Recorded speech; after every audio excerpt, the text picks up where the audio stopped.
Itu aku pergi launching drone Mavic 2 yang terbaru. Kau nampak tak? Oh. Mavic 2. Dia keluar 2 version. Okay, sebelum kau explain, kita start dengan Skupas. Jom.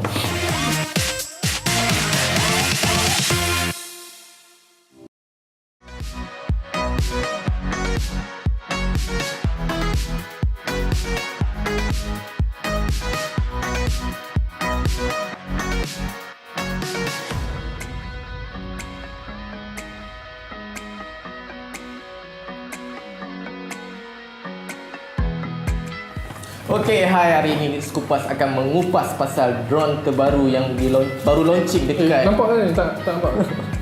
Okay. Potong lagi. Okey, Skupas hari ini akan mengupas pasal drone yang baru keluar dekat Malaysia.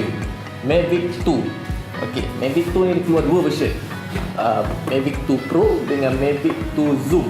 Okey, pelik kan kenapa dia keluar 2 version lah? Okey, yang pertama Mavic 2 Pro. Mavic 2 Pro ni dia punya perbezaan dengan yang Zoom. Dia keluar kamera dia lain daripada yang lain. Dia ada collaboration kot dengan Hasselblad. Pro ni dia lebih kepada kalau macam untuk sesuai untuk filem lah. Dia sesuai untuk filem, untuk macam cinematic.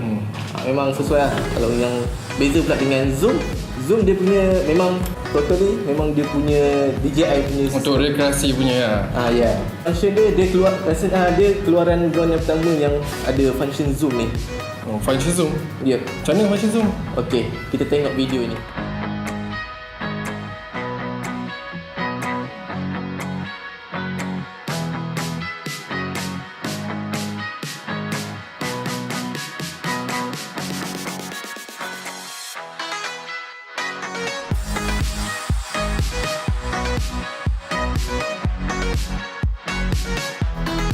Antara dua tu, mana yang kau suka? Aku lagi suka Inspire kot. Saya tak ada dalam list tu. Okay, Mavic tu lah. Zoom dengan Air. Aku lagi suka yang Air lah. Confirm aku suka yang Air. Sebab apa suka? Bagi aku baca pamphlet ni. Mavic tu Air pun tak wujud kan? Okay, kalau kau tanya aku suka lagi zoom. Bagi aku, satu dia boleh sambil tengah terbang tu, dia boleh terus buat efek dolly. Saya aktif, saya suka macam sport semua tu, saya lebih kepada zoom. Macam daripada atas kita nak datang dekat, macam contohlah jumpa haiwan liar kan, kadang dia nampak drone tu tangkap pula kan. So better guna yang zoom sebab daripada atas kita boleh zoom dekat dengan dia. Okay, kalau aku lagi suka Mavic 2 Pro. Dia punya aperture dia, kalau low light lagi okay daripada Mavic Zoom. Sebab aku lagi suka night footage, boleh tengok lampu-lampu neon daripada angkasa kan. Cantik. Aku prefer Mavic 2 Pro.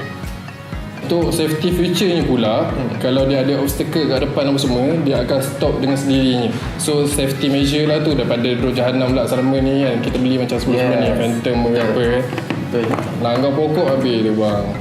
Sensor dia 360. Dia ada sensor dekat belakang ada 2, depan ada 2, atas ada 1 tapi dia besar sikit.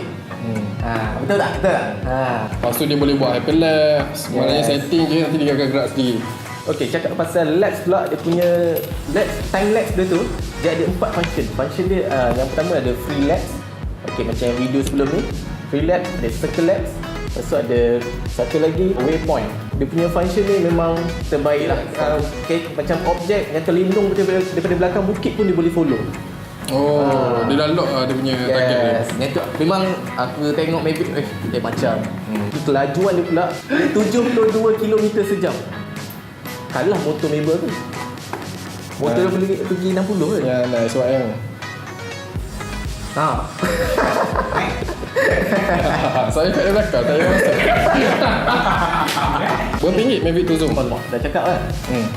Okey, harga untuk yang Mavic 2 Zoom, harga dia untuk dalam Malaysia harga dia RM5,699. Mavic 2 Pro pula harga dia RM6,599. Okey Amir. Okey, kalau siapa yang nak belilah. Kami tak larang. Betul. Kau beli lah, kita tak marah. Kau suka mana? Expiry So tak boleh sekarang ni Expiry tak boleh. Expire tak boleh? Tak boleh. Oh, expire RM10,000 je. So sekarang ni banyak gila pilihan drone di pasaran. So bagi saya sekarang ni dekat pasaran Mavic 2 yang baru dilancarkan ni adalah antara yang terbaik dalam kelasnya tersendiri. Yes. Okay, so jom kita tengok klip terakhir hasil daripada shot Mavic 2 daripada professional. Yes. Dan kita akan jumpa di segmen seterusnya dalam Sekupas.